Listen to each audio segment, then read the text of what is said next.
यार क्यों बार बार कॉल कर रही हो? बोला ना कि रास्ते में हूँ। यार दहिसर या विरार के बीच में हूँ।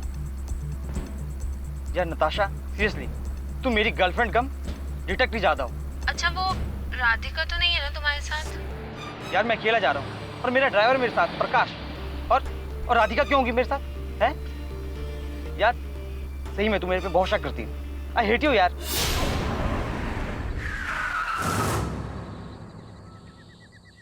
क्या हो प्रकाश?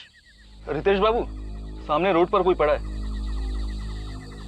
लगता है कि एक्सीडेंट हुआ है। आप बैठे, मैं देखता हूं।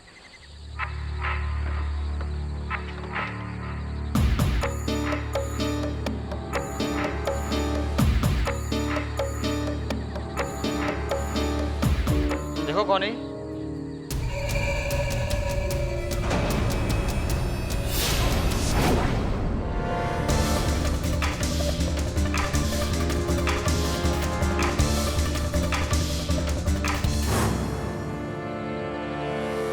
कौन है तुम लोग? चुप रह साले, छेची छेड़ डाल दूंगा।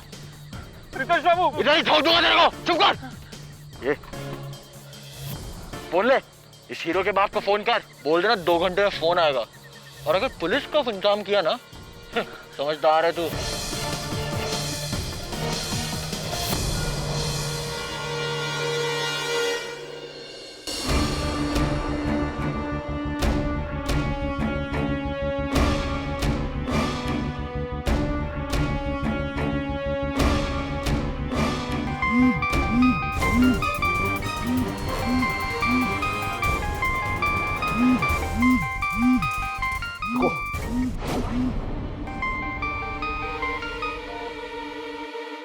हेलो हेलो हेलो करना बंद कर। जो बोल रहा हूँ ना वो चुपचाप सुन ले। कल शाम तक अगर हमको 25 लाख नहीं पहुंचे ना तो अपने बेटे की लाश लेके जाना किसी गटर से। मेरी बात सुनो तुम। दिल्ली तक पहुंचा मेरे बेटे को हाथ भी लगाया ना तो मैं। और नाटक करना बंद कर, अभी तक जिंदा है वो। लिसन, मैं तुम्हें लास्ट वार्निंग दे रहा हूँ। कब, कहाँ, कैसे, कल सुबह बता दूंगा। पर हाँ, अगर पुलिस को कुछ भी पता चला ना, अपने बेटे का जिम्मेदार तू खुद होगा। फूटी कौड़ी नहीं दूंगा मैं तुम्हें। और अगर मेरे बेटे को कुछ हो गया ना तो मैं तुम्हें। हेलो, कैसे है बेटा? कहाँ है वो, बताइए ना, कहाँ है मेरा बेटा?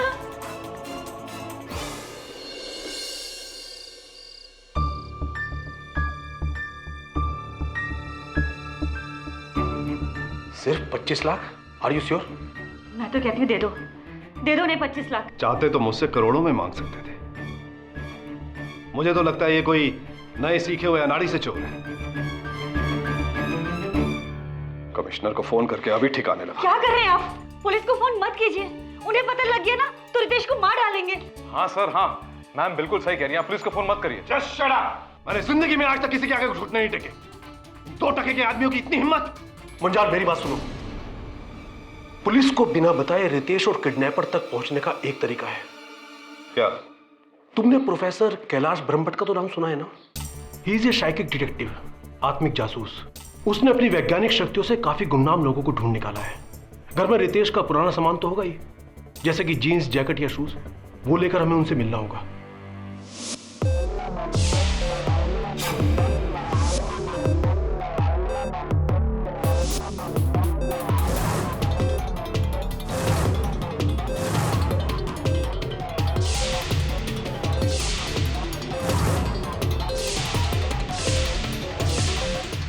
हो क्या रहा है?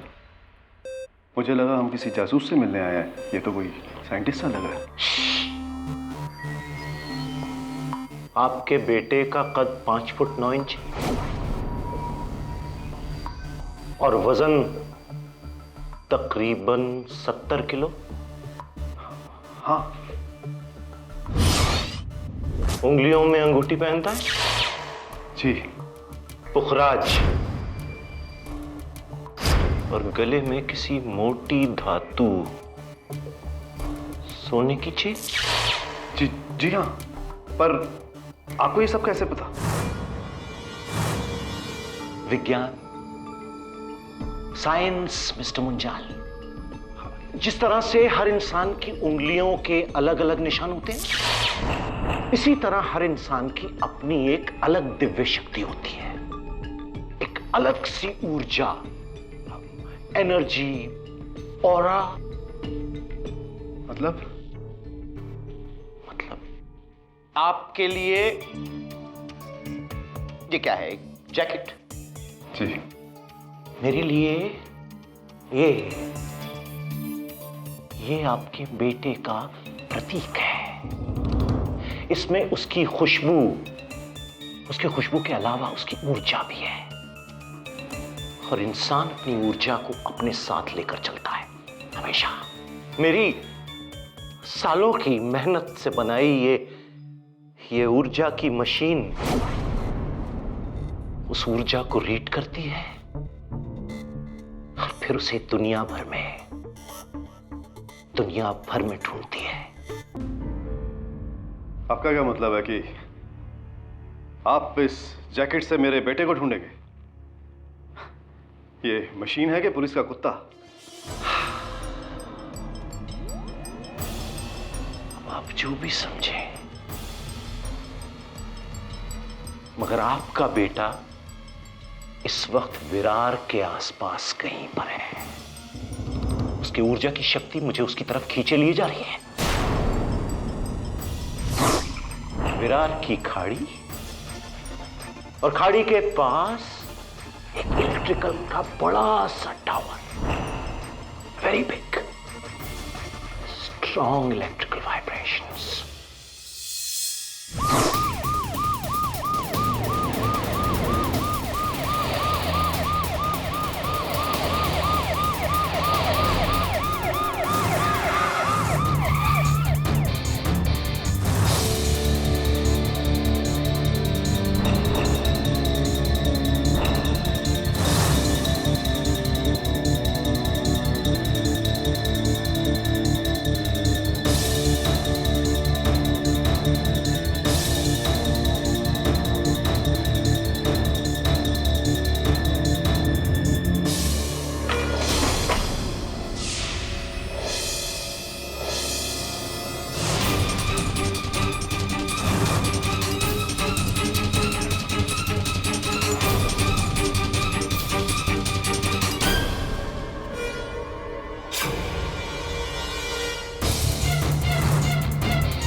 रुको!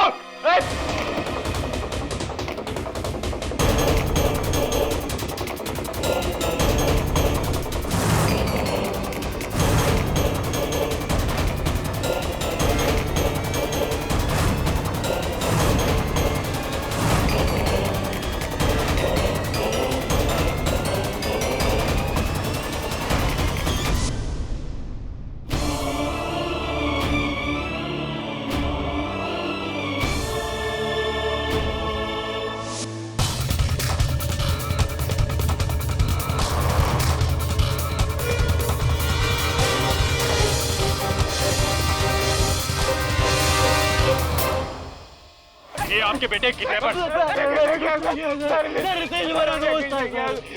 खड़े हो जाओ। आप जानते हैं इन्हें? जी हाँ, ये मेरे बेटे के दोस्त हैं।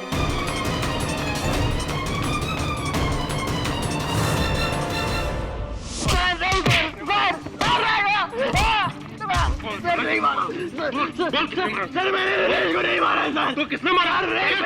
फिर झूठ बोलता है। नहीं सर, किसने मारा? बोल। रितेश तो हमारा दोस्त था सर। आशु सर, आशु ने मारा होगा सर। सर मैं तो गया था सर वापस। साले का झूठ निकला। देख लेना।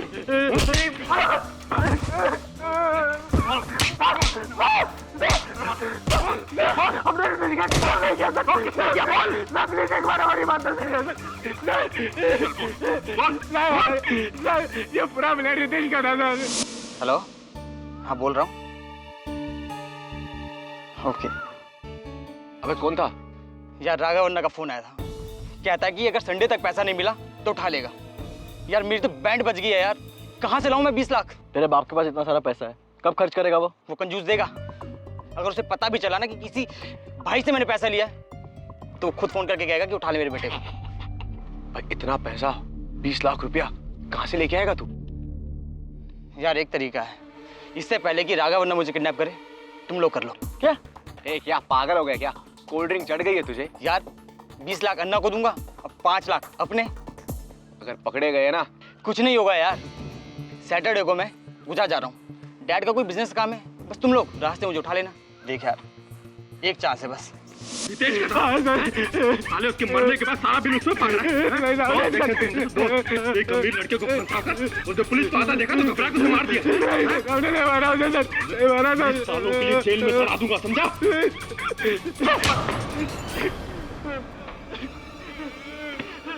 तूने मारा है रितेश को, तूने, मैंने बता भी नहीं, बोल दे तूने मारा है।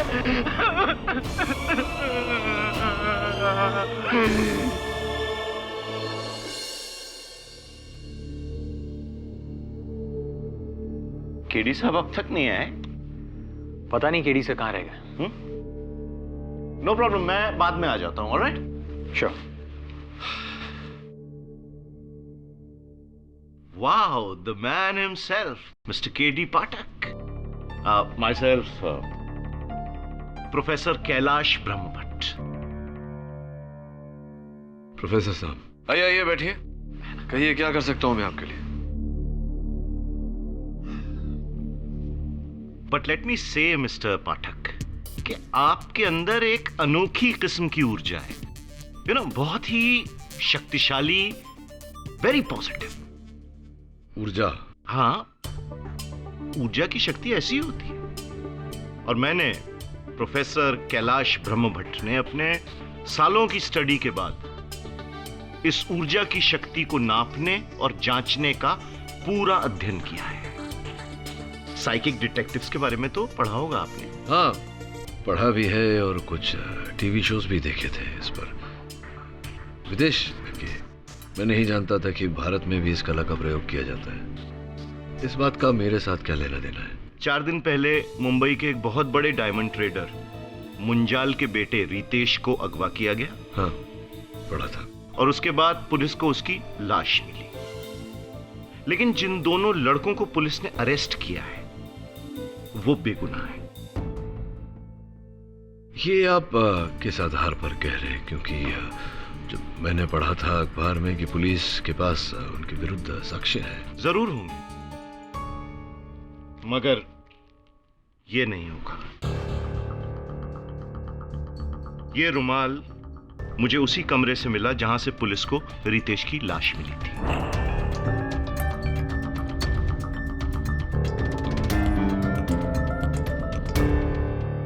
और ये ना तो रितेश का है और ना ही उन दोनों लड़कों का जिनको गिरफ्तार किया गया है। ये बात आप कैसे जानते हैं? क्योंकि इसके अंदर की जो ऊर्जा है वो उन तीनों की नहीं है, बल्कि किसी चौथे इंसान की है। एक ऐसे इंसान की जिसने रितेश मुंजाल को मारा है। क्योंकि इसमें एक बड़े नेगेटिव किस्म की ऊर्जा है, यू नो, जो नॉर्मली खूनियों की होती है। कुल मिला के आप ये कह रहे हैं कि वो जो 2 लड़के पकड़े गए हैं हत्या के आरोप में वो निर्दोष हैं। आप चाहते हैं कि मैं उनके पक्ष में ये केस लड़ूं और इस कार्य में सहायता करने के लिए आप मुझे ये रुमाल दे रहे हैं। जी हाँ, ठोस सबूत है। बट अगर आपको चाहिए तो अपनी कला के आधार पर मैं आपको इससे भी अगला ठोस सबूत दूंगा। मुझे थोड़ा समय दीजिए। But I want you to, you know, take this case. ठीक है professor Brahmbhatt, I'll see what I can do. Thank you so much. Sir मैं आपको बताता हूँ उस रात क्या हुआ था, उसके बाद आप भी समझिए कि हमने खून किया है या नहीं।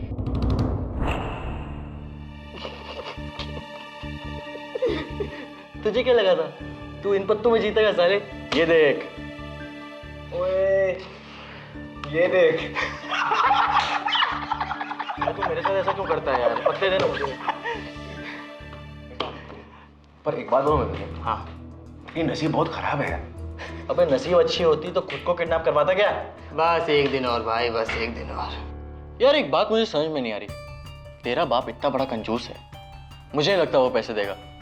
और गलती से उसने पुलिस को फोन कर दिया ना, हम दोनों की वाट लग जाएगी बस। भाई फंसना नहीं है हमको। हाँ देख डर मत, बाप नहीं तो माँ सही, माँ तो जल्दी पिघलेगी। ले उसका नंबर ले। अबे इसके फोन से फोन मिलाएगा?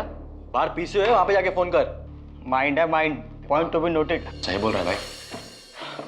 और मैं एक और चीज सोच रहा हूँ, हम दोनों को घर चले जाना चाहिए, वरना पता चला हम लोग भी गायब हो गए, सबको शक हो जाएगा।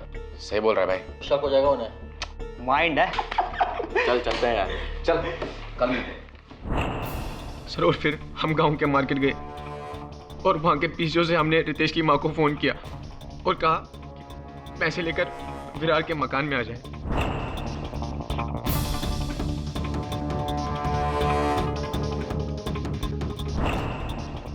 सर हम अपने अपने घर चले गए।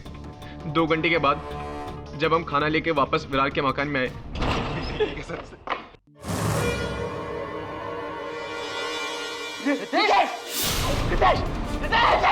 मेरे गाल में कुछ प्रॉब्लम हो जाएगी। मत कर यार, सांस भी नहीं ले रहा है।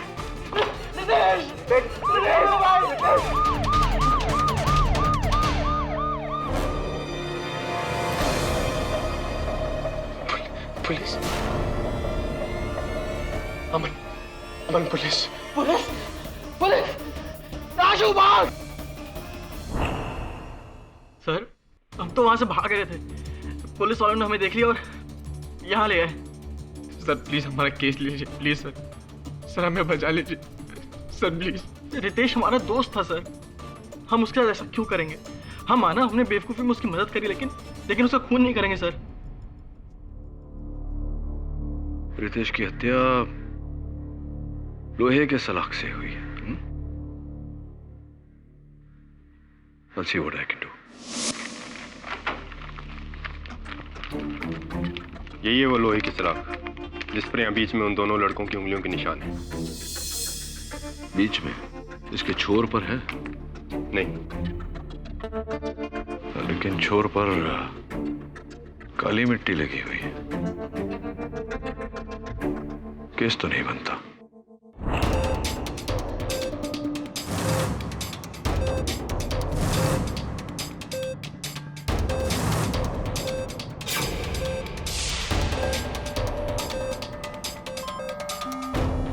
हाँ, मेरा अंदाजा सही था। वो कातिल हिंदुस्तान छोड़कर नहीं गया है अभी, और कहीं पनवेल और चेंबूर के इलाके के बीच में है, क्योंकि उसकी ऊर्जा मुझे वहां खींच रही है।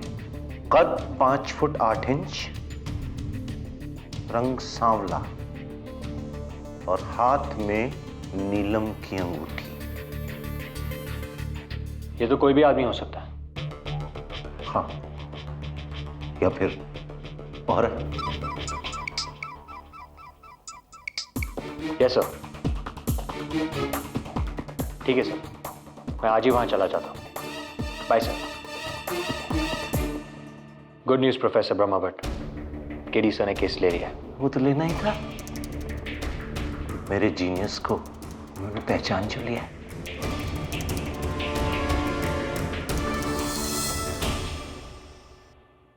यार गणेश, कोई दूसरी जगह ड्राइवर की नौकरी हो तो बताना, मैं ये वाली छोड़ना चाहता हूँ। क्यों, क्या हो गया? यार तू ढूंढना मेरे लिए।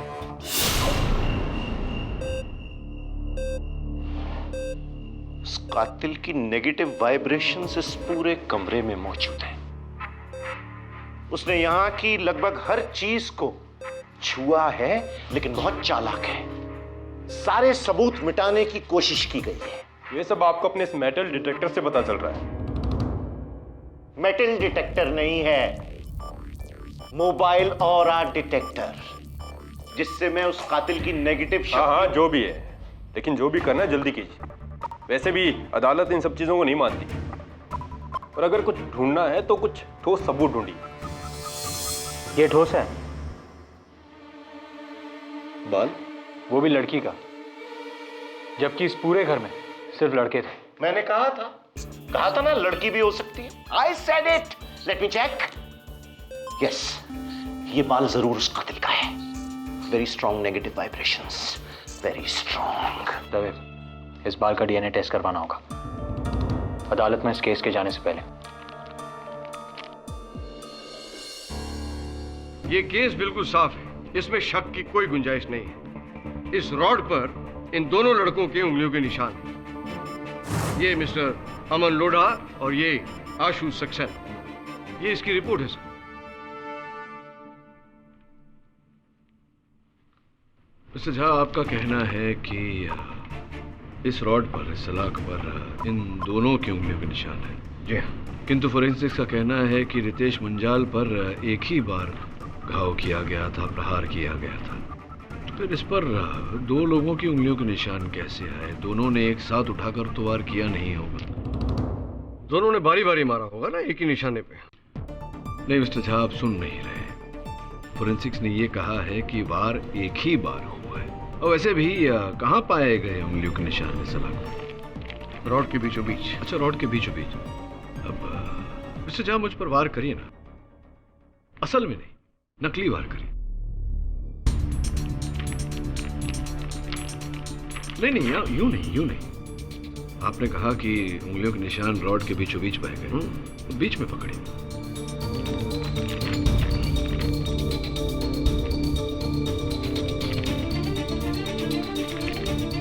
क्या वार नहीं कर पा रहे? नहीं, वो फोर्स नहीं मिल रहा है ना। फोर्स नहीं मिल रहा? हाँ, यही तो मैं भी कह रहा हूँ मिस्टर झा कि इन दोनों की उंगलियों के निशान इस रॉड पर बीचों बीच है, जिसका अर्थ ये होता है कि इन्होंने ये रॉड रितेश को मारने के लिए नहीं उठाया था।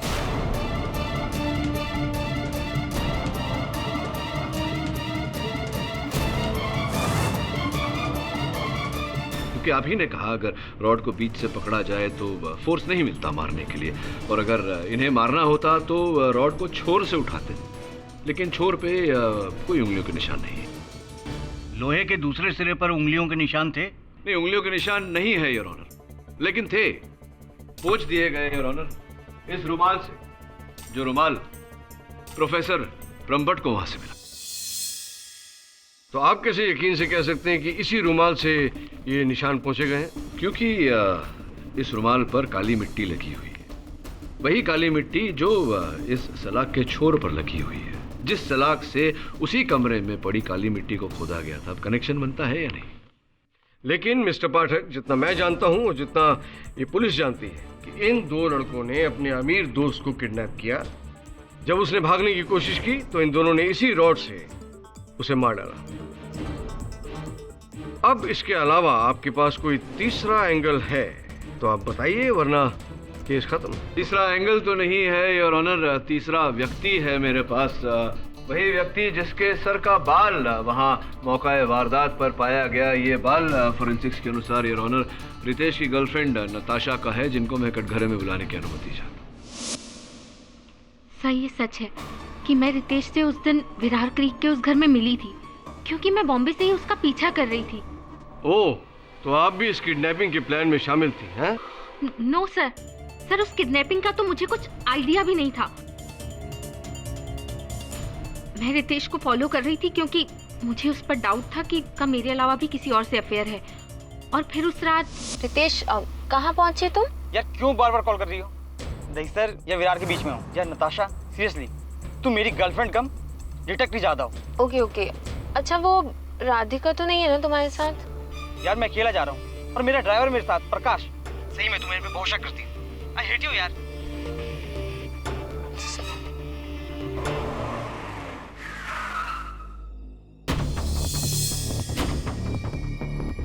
रितेश को किडनैप होते देखकर मैं बहुत घबरा गई, और फिर जब उन दोनों ने अपने मास्क हटाए तो आई वाज शॉक्ड। वो लोग रितेश के दोस्त ही थे, अमन और आशु। और फिर रितेश ने प्रकाश के कान में कुछ कहा। उसने गाड़ी से अपना सामान निकाला और उन दोनों के साथ अंदर चला गया।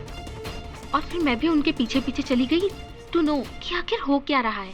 और फिर 5 मिनट बाद प्रकाश वहां से चला गया। उसके बाद मैं काफी देर तक अमन और आशु के जाने का वेट करती रही।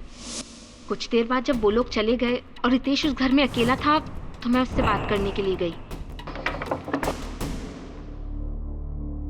ये कौन आ गया?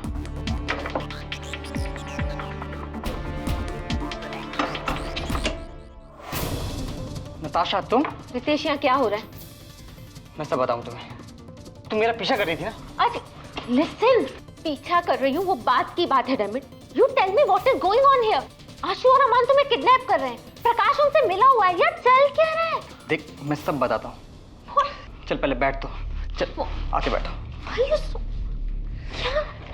सर फिर रितेश ने वहाँ बिठाकर मुझे अपना पूरा प्लान समझाया कि वो ये सब अपने डैड से पैसे ऐंठने के लिए कर रहा था।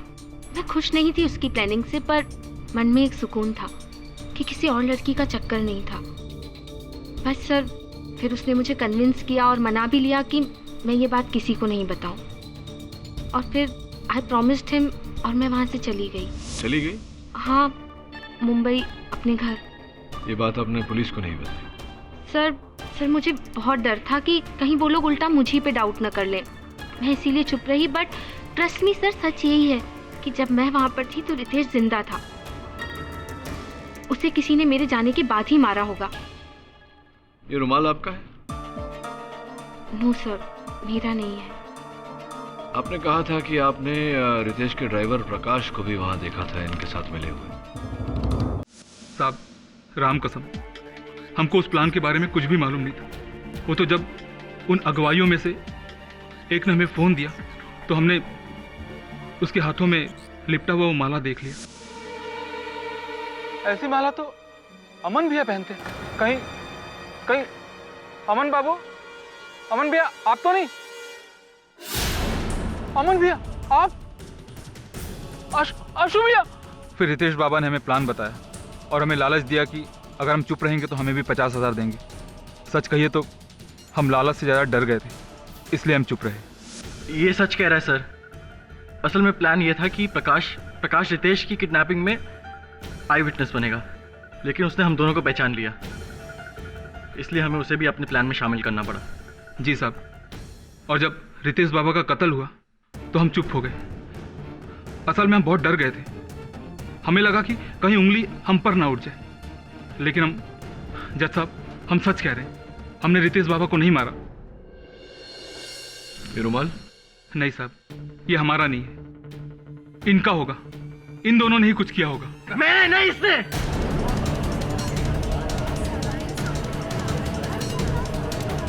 Order order.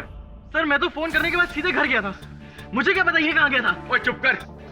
इसके बाद मैं भी घर गया था, मुझे क्या पता तू कहाँ गया था। तू मुझे बता रहा है और तू मुझे। देख मैं तेरे को बता रहा हूँ। एक मिनट। अमन, पीसीओ से तुमने किसे फोन किया था? सर मैंने रितेश की माँ को फोन किया था।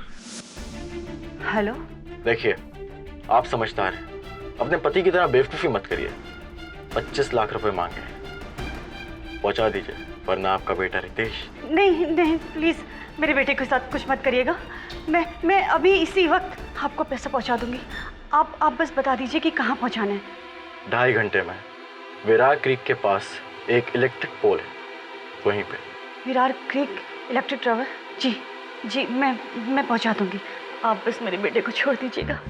हाँ, मुझे इसका फ़ोन आया था, फिर मैंने हमारे जो मैनेजर हैं दर्पण, उन्हें बुलाया।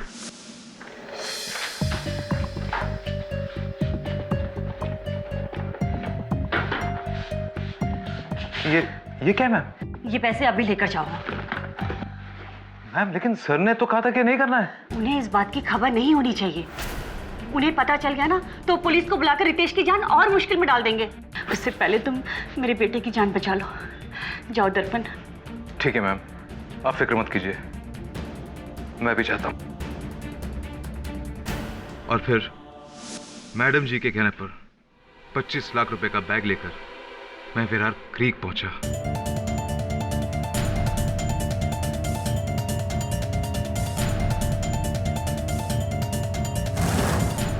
वहां इलेक्ट्रिक टावर के पास पहुंचा ही था कि मैंने वहां पुलिस की जीप देखी। वहां एक स्ट्रेचर पड़ा हुआ था जिसपे हमारे बाबा की लाश रखी हुई थी। मेरा तो दिल जैसे बैठ ही गया था। हेलो मैम, मैं यहाँ पहुँच गया हूँ, लेकिन यहाँ तो पहले से पुलिस है मैम। हमारे रितेश बाबा। जी मैम, मैं वापस आ रहा हूं। Okay ma'am. उसके बाद मैं घर लौटा और पैसों का बैग मैंने मैडम जी को दे दिया। लेकिन अफसोस मैं विरार सही वक्त पर पहुंच नहीं पाया और अपने रितेश बाबा को मैं नहीं बचा पाया। और वहां ना आपने अमन को देखा, ना आशु को, ना नताशा को, ना प्रकाश को, किसी को नहीं देखा। जी नहीं सर। ये रुमाल? नहीं सर, ये मेरा नहीं है। मिस्टर पाठक, इस हत्या से आपने कई और नाम जोड़ दिए हैं, लेकिन इनमें से कोई भी इस लायक नहीं है जिसे कि खूनी करार दिया जाए, सिवाय इन 2 लड़कों के। Your honour, with your permission, मैं कुछ कहना चाहता हूं। परमिशन ग्रांटेड, आइए। योर ऑनर, शायद आप लोगों को पता नहीं होगा कि केडी पाठक साहब ने यह केस मेरे ही कहने पर लिया है, क्योंकि इन्हें मेरी ऑरा मशीन पर 100% यकीन है और इनके कहने पर मैं अपनी आत्मिक विद्या से इस अदालत की मदद करना चाहता हूं। प्रोफेसर साहब, ये आप क्या कहा आपने? आत्मिक विद्या? नहीं योर ऑनर, ये बात अब तक प्रमाणित नहीं हुई। ऑफ कोर्स, प्रूवन फैक्ट है। कितने लोगों को ढूंढा है मैंने अपनी इस ऑरा मशीन के जरिए, और अगर आप इजाजत दें तो मैं अभी इसी कोर्ट में अपनी इस ऑरा मशीन के जरिए कातिल का पता लगा कर रहूंगा।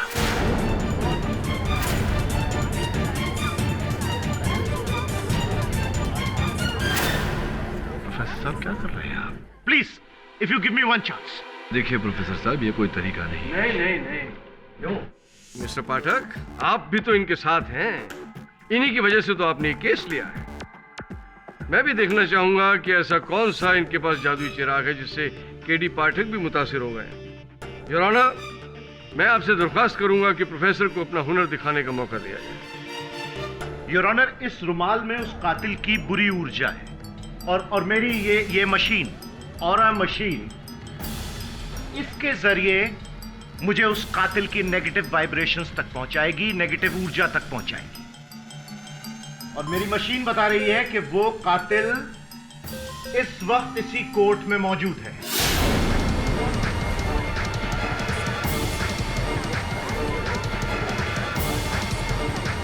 Order, silence in the court please.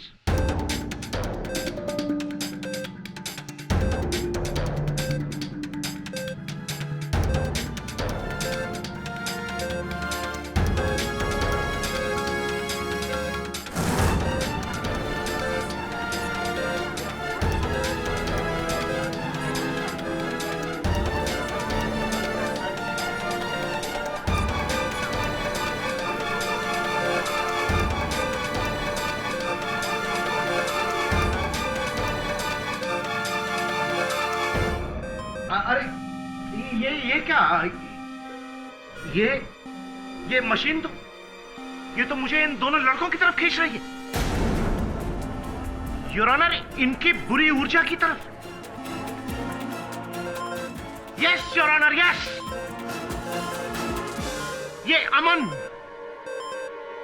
अमन है रितेश मुंजाल का असली कातिल।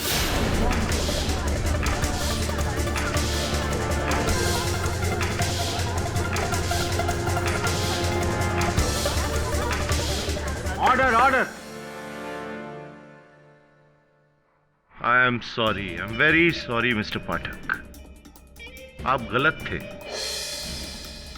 पुलिस सही थी शुरू से और मेरी ये मशीन भी एज यूजुअल। योर ऑनर, किसी तरह मेरी ये मशीन अप्रूव करवा दीजिए, फिर देखिए मैं और मुंबई पुलिस हर कत्ल का पता चुटकियों में लगा लेगी, मेरी कला का सहारा लेकर। क्यों मिस्टर पाठक, अब ये तो अपनी कला का प्रदर्शन करते रहेंगे, लेकिन आप कैसे साबित करेंगे कि इन दोनों ने रितेश का कत्ल नहीं किया है?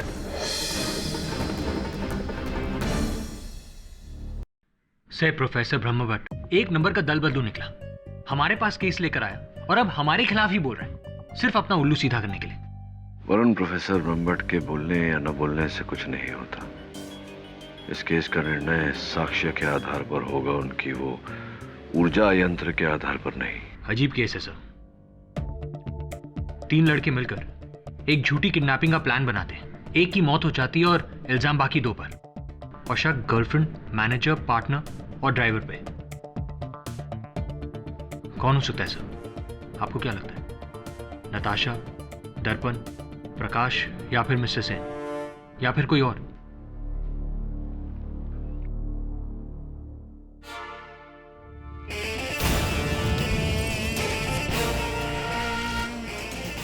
हमें किसी ऊर्जा यंत्र की आवश्यकता नहीं।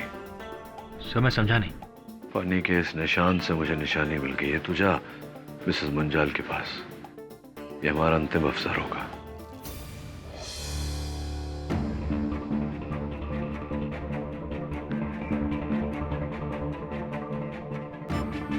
ये है वो खाली बैग जिसमें मैंने दर्पण के हाथ वो 25 लाख भेजे थे। Thank you. डॉक्टर ब्रह्मभट्ट, आपको पूरा यकीन है कि कातिल अमन ही है? ऑफ कोर्स, मेरे ऊर्जा की साइंस कभी भी गलत नहीं होती है, और मैंने ही मिस्टर मुंजाल को उनके बेटे तक पहुंचाया था वहां विरार क्रीक में।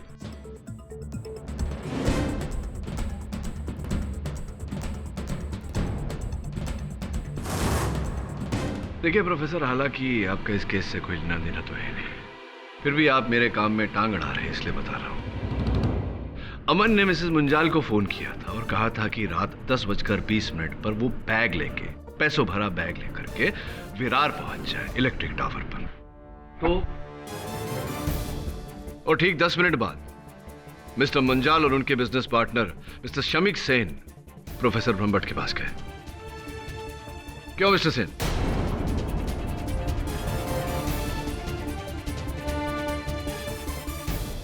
ये आप कैसे कह सकते हैं? क्योंकि आपने मिस्टर मुंजाल को फोन करने से पहले प्रोफेसर ब्रह्मभट्ट को फोन किया था। ये मैंने ही आपके फोन कॉल के रिकॉर्ड्स कहते हैं। मैंने अनुभवी के मुंह से विरार क्रीक टावर का नाम सुन लिया था, और मैं सिर्फ प्रोफेसर की मदद करना चाहता था। क्यों? क्योंकि प्रोफेसर ब्रह्मभट्ट मेरा बचपन का दोस्त है और मैं उसकी बिजनेस में हेल्प करना चाहता था एज ए फ्रेंड, इसके अलावा और कुछ नहीं। मतलब प्रोफेसर ब्रह्मभट्ट की ये आत्मिक कला, दिव्य शक्ति, वो यंत्र, ये सब नकली है।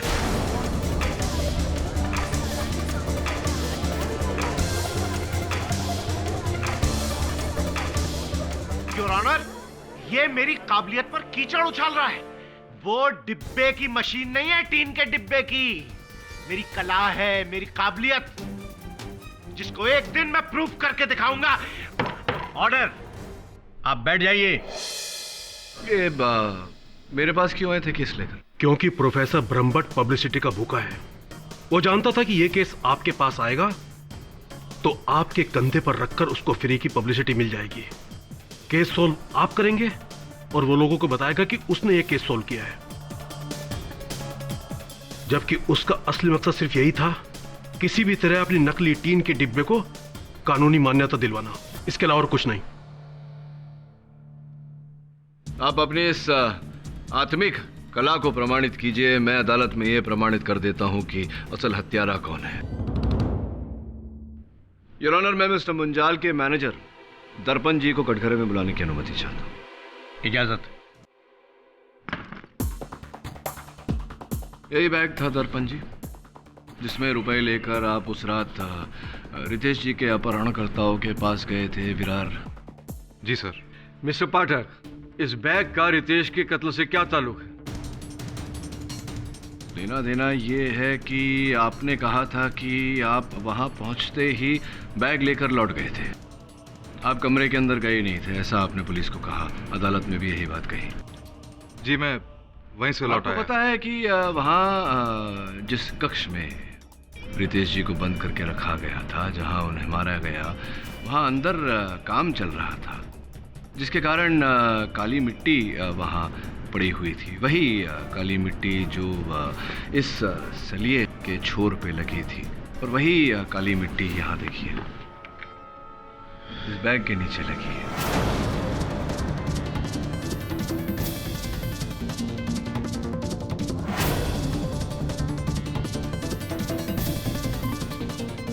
इसका अर्थ यह होता है दर्पण जी कि आप झूठ बोल रहे हैं कि आप बाहर से ही लौट गए।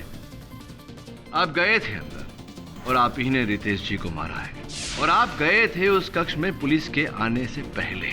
ये झूठ है, मैं उस घर के अंदर गया ही नहीं। तो गए ही नहीं तो आपके इस बैग पर काली मिट्टी काली रेत कैसे लगी बताइए।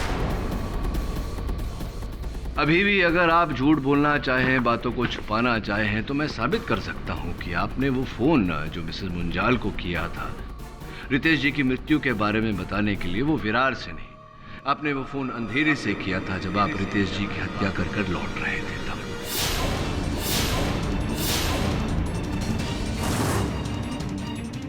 अभी भी झूठ बोलना चाहेंगे या सत्य बताएंगे? हाँ, मैंने बाबा को मारा है।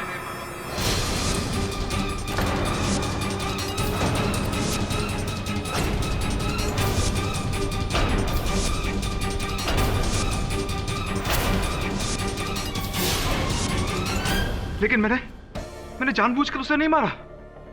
वो तो सिर्फ एक हादसा था।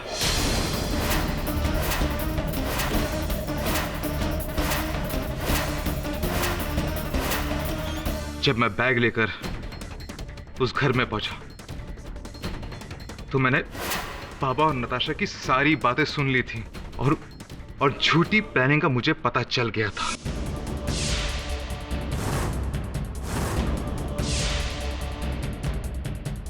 मैंने अंदर जाने के बाद बाबा को बहुत डांटा कि जो वो कर रहा था ठीक नहीं कर रहा था, अपने माँ बाप को धोखा दे रहा था। लेकिन उसने मुझे रिश्वत देने की कोशिश की। मैंने मना कर दिया। मैंने उससे कहा कि मैं ये सारी बातें सर और मैडम जी को बता दूंगा।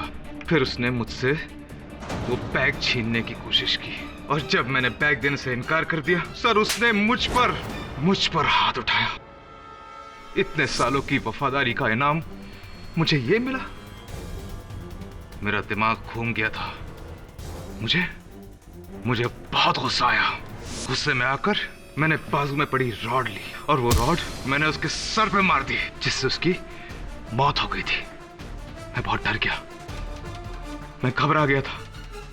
फिर मैंने अपने रुमाल से उस रॉड पे फिंगरप्रिंट्स के निशान पूछे, इससे पहले कि किसी को पता चले कि मैंने उसे मारा है। मैं मुंबई भाग आया। सर, मैडम, मैंने जानबूझकर बाबा को नहीं मारा। पराया होकर भी मैं आपका वफादार था, लेकिन बाबा आपके होकर भी पराए थे। हो सके तो मुझे माफ कर देना। The defense rests, Your Honor. ये अदालत दर्पण कुमार को रितेश मुंजाल के कत्ल के जुर्म में दोषी पाते हुए फौरन गिरफ्तार करने का हुक्म देती है, और आशु सक्सेना और अमन गिल लोधा को इस केस से बाइज्जत बरी करती। The case is closed.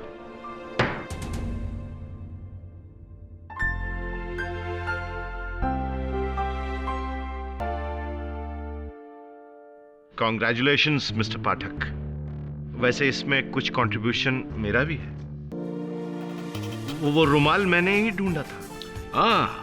Of course. आज भले ही आपने मेरी इस कला को ढोंग समझा हो, एक दिन मेरी ये ऑरा मशीन हर क्राइम का जवाब होगी।